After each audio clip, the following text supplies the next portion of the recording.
네, 이슈 인터뷰 이어가겠습니다. 여야가 극한 대치 속에서도 모처럼 의견을 모은 이슈가 있습니다. 바로 이종석 국정원장 후보자 청문 보고서인데요. 여야가 합의로 채택을 했습니다. 하지만 김민석 국무총리 후보자 또 추경안을 두고서는 기싸움이 계속되고 있습니다. 협치, 대치 이 사이에 둔 여야의 줄다리기 국민의힘 최형두 의원 연결해서 자세히 들어보겠습니다. 의원님 나와 계시죠? 네, 안녕하십니까? 네, 안녕하세요. 먼저요. 이종석 국정원장 후보자 청문 보고서 합의 채택하기로 했네요. 네, 그렇습니다. 이게 이제 국가정보원장이 북한 전문가이긴 하지만 국가정보원 그게 이제 쟁점이 되었죠. 네. 북한 전문가가 누구나 이전에 통일부 장관을 하셨는데 지금 북한뿐 아니라 저 동북아 그리고 전 세계에서 우리나라의 그 정보전을 이끌 원장 수장으로 적격하냐라는 이런 문제 등에 대한 논란이 있었는데 지금 어쨌든 국가정보원장이 맡아야 될 일이 미국의 이란 핵실설 공습 이후에 국제 정치가 아주 급하게 들어가 있는 만큼 이 안보 수장 아니겠습니까? 이 공백을 장기화할 수 없다는 것이 이제 저희 당이 야당이지만 조금 전에 야당과 다른 점은 이런 국가 안보 이슈라든가 국가의 그 외교적인 이런 중개 사안에 대해서는 초당파적 협력이 필요하다는 것에 대한 아주 공감대가 큰 정당이기 때문에 그런 기조이기 때문에 지금 의사청문회 거쳐서 첫 임명되는 이제 공직가 되는 셈인데 그렇군요. 이종석 후보자에 대한 청문 보고서 채택을 결정했습니다. 그렇군요. 알겠습니다. 이종석 후보자를 그동안은 반대하고 있었는데 이제 협조를 한 겁니다. 알겠습니다. 잘 들었습니다.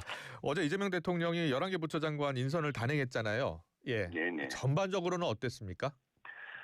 특히 AI에 대한 방점, AI 얼마 전에 울산에서 지난주 금요일이죠. 울산에서 그 SK와 아마존의 그 AI 데이터 센터 7조 원 규모로 국내 최대 규모고 지금 우리 AI를 위해서는 크게 필요한 것이 AI 컴퓨팅 인프라가 필요하고 또 AI를 위한 데이터가 또 필요하고 또 한편 인재가 필요한데 그중에 하나의 이제 컴퓨팅 인프라를 위한 그 큰 투자 개벽식에 참석하지 않았습니까? 이 AI야말로 우리 문명사에 대전한 우리 국가 경제와 운명이 걸리는 문제라는 점에서 우선 AI 관련 기업인들의 발탁이 눈에 띄었습니다. 그런데요. 배경훈 LG AI 연구원장이 과기부 장관 후보가 됐어요. 네, 그렇습니다. 네. 그리고 중소기업부 장관, 벤처부 장관도 이제 네이버 출신이 되었는데 역시 뭐 AI와 또 중소기업 그리고 스타트업 생태계 전체를 일으키겠다는 의지로 보이는데 문제는 이제 이런 그 실용적 이런 기업의 발탁이 실질적인 우리 정책 역량을 통해서 국가적인 AI 정책 목표를 달성하게 되고 뿐 아니라 과학기술정보통신부 장관은 AI뿐 아니라 과학기술 정책을 또 관장합니다. 그렇기 때문에 우리 기초과학이라든가 이런 문제에서도 소홀함이 없도록 그런 정책적 역량을 이제 발휘해야겠죠. 그렇군요. 우리나라의 미래의 먹거리가 되겠죠. 이 AI 관련 전문가들을 주요 장관 후보자로 이렇게 인선한 것에 대해서는 긍정적인 평가시네요. 네, 그렇습니다. 그리고 근데 다만 이제 이것이 치우치지 않도록 실질적인 정책 역량을 보여주는 게 중요하고 어쨌든 AI 기업인을 발탁했다. 그게 눈에 띄는 대목이었고 그래서 기업의 현장 상황을 좀 더 국정에 직접 반영할 수 있는 이제 그런 통로가 더 확대된 것이다라는 기대를 불러일으키는데 반면에 또 고용노동부 장관은 민주노총 위원장 출신을 했습니다. 이건 그러면 무엇이냐? 이건 앞에 게 이제 우리 경제라든가 우리 민생이라든가 전반을 본다고 한다면은 이건 민주노총 이 사실 전례없는 일이기는 한데 이게 지금 우리 상황이라는 게 이 고용노동부거든요. 최고의 복지는 고용 아니겠습니까? 안정된 고용. 또 근로기준법에 따라서 쾌적한 뿐 아니라 안전한 근로 환경을 제공하고 그 보상이 정당하게 이루어져야 하는 그런 전제 아래서 고용이 최고의 복지인데 민주노총 위원장을 발탁했다는 것이 이게 그럼 시장에 어떤 신호를 줄 것이냐. 물론 이제 이 민주노총 위원장 출신이 오히려 앞으로 민주노총을 설득하고 강경한 노조를 설득해서 근데 당장 현대자동차만 하더라도 현대자동차가 민주노총 같은데 가장 기축 그 노조 아니겠습니까? 근데 지금 현대차의 위기라는 것이 뭐 전 세계적으로 지금 경쟁이 격화되고 있습니다만 현대 자동차 내에서 이런 경쟁력이 과연 있느냐 지금 국내에서 생각하는 것이 있어. 지금 한국의 자동차 산업이 복합위기라 그러거든요. 예. 미국은 관세를 때려서 우리 국내산 자동차 수입에 큰 장벽이 되고 있죠. 중국의 추격은 또 엄청납니다. 전기차 같은 분야에서. 근데 이 노조가 이제 임금 인상이라든가 파업은 종전 형식으로 계속 하고 있거든요. 여기에 고용노동부 장관이 민주노총 출신이라고 되었는데 네. 오히려 저는 고용노동부 장관이 이 노조 출신인 만큼 오히려 노조를 상대로 지금이야말로 노사 협력이 절실한 시기다라는 것을 오히려 호소해서 그런 어려운 경제 상황을 우리 최고의 복지는 고용이고 이 고용을 확대하기 위해서는 노사 안정이 이루어져야 된다. 노사 협력이 절실하다는 것을 보여줄 수 있는 그런 역지사지의 새로운 카드가 될 수 있기를 기대하는데 모르겠습니다. 네, 알겠습니다. 전반적으로 평가를 해주셨는데 혹시 송미령 장관 유임에 대해서는 어떻게 보세요? 상당히 신선한 대목이었습니다. 특히 송미령 장관은 이제 민주당이 지난번에 다수당 의석으로 사실 문재인 정부 때 하지 않던 양곡관리법이라고 그래서 이 쌀농사에 대해서는 완전히 그 수입을 보장해 주는 방식으로 이게 여야를 가리지 않고 역대 정부가 걸쳐서 이 쌀농정에 대한 어떤 기준이 있었거든요. 지금 우리가 쌀의 과잉 생산 또 쌀 소비가 줄어들고 있어서 쌀 소비가 줄고 쌀의 보관 비용도 엄청나고 해서 또 특히나 쌀은 우리 작업도를 이룩합니다만 다른 잡곡이라든가 근데 뭐 밀이라든가 콩이라든가 이런 것은 굉장히 부족합니다. 그런 농정의 다변화를 기할 수 있는 그런 게 되기 위해서 역대 농정에서는 이런 양곡관리법 민주당이 지금 제가 밀어붙였던 양곡관리법 취지와는 다르게 해왔는데 역시 지난 정부 장관으로서 민주당의 양곡관리법에 대해서는 반대 의사를 비춰왔거든요. 최근에 입장이 조금 바뀐 것 같긴 한데 그러나 그런 장관을 발탁했다는 것은 양곡관리법에 대해서도 좀 더 실용적이고 정말 농정을 위하고 농민들의 소득을 안정시킬 수 있는 정책, 그냥 단순한 이슈를 가지고서 이 농민들의 당장 급박한 관심에만 부응하겠다는 것이 아니라 농민 전체를 위해서 또 농민들의 장기적 수익 안정을 위해서 노력할 수 있는 농정의 기반을 마련해 주기를 기원하고 있습니다. 네.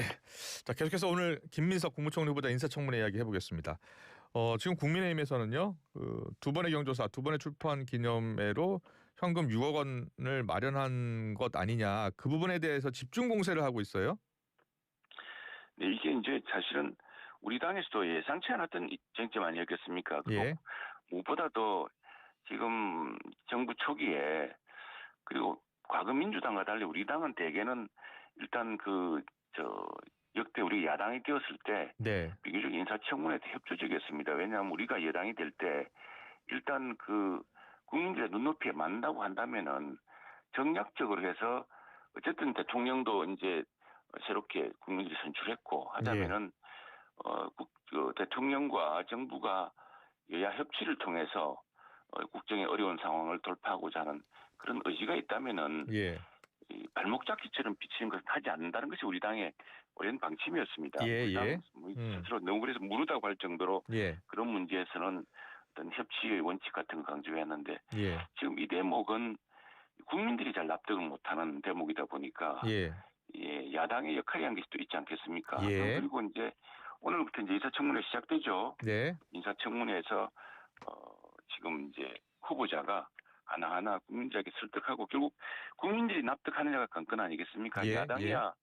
야당이야 지금 뭐 민주당이 석수가 많으니까 어떤 경우든 밀어붙일 수 있겠죠. 그러나 국민들이 과연 이재명 정부의 첫 국무총리에 대해서 소득이 입증되지 않은 여러 가지 현금의 흐름이라든가 이런 것들에 대해서 충분히 소명하지 못한 상태에서 국무총리로 밀어붙인다는 것이 과연 국민들의 눈높이에 맞을 것인가. 국민들을 상대로 해야지 야당하고 싸우는 게 아니지 않습니까? 야당은 또 저희들이 서로 계속 문제가 있고 국민들 지적을 하지만은 아마도 민주당은 석수로 이제 밀어붙이지 않겠습니까? 또 총리는 과반만 하면 국회 의결로 또 결정할 수 있기 때문에 하루 이틀 그냥 시간만 넘기겠다는 것이 아니라 예. 정말 후보자와 민주당이 새 정부의 첫 총리에 대한 국민들의 동의를 구하는 그 노력을 더 다해야 될 것으로 생각합니다. 예.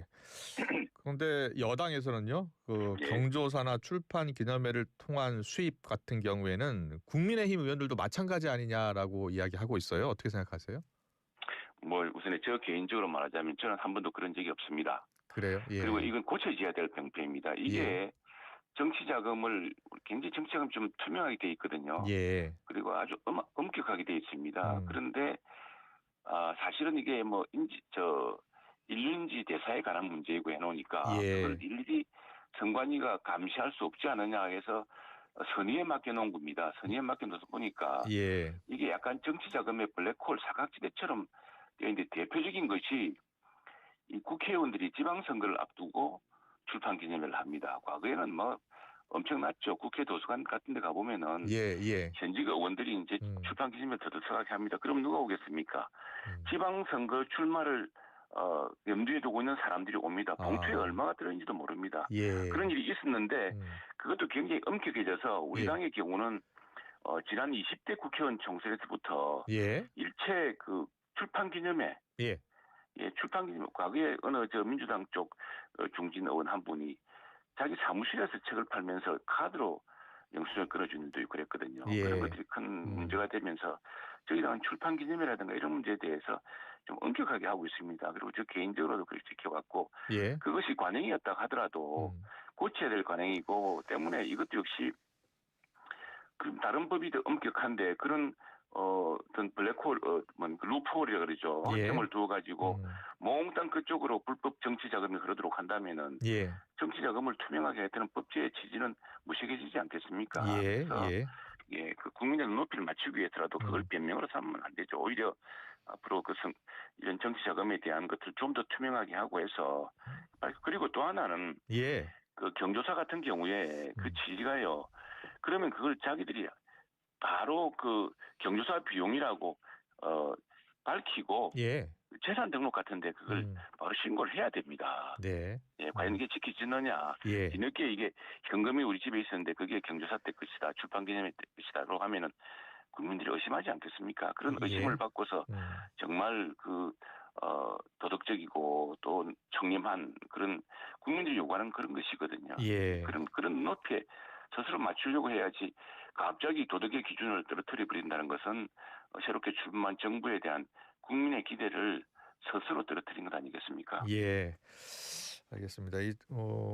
불투명한 정치 자금 관련해서는 여야가 함께 이 제도 개선이 좀 필요한 것 같고요. 지금 저희들은 또 법안 개정을 또 냈습니다. 그리고 또 하나는요.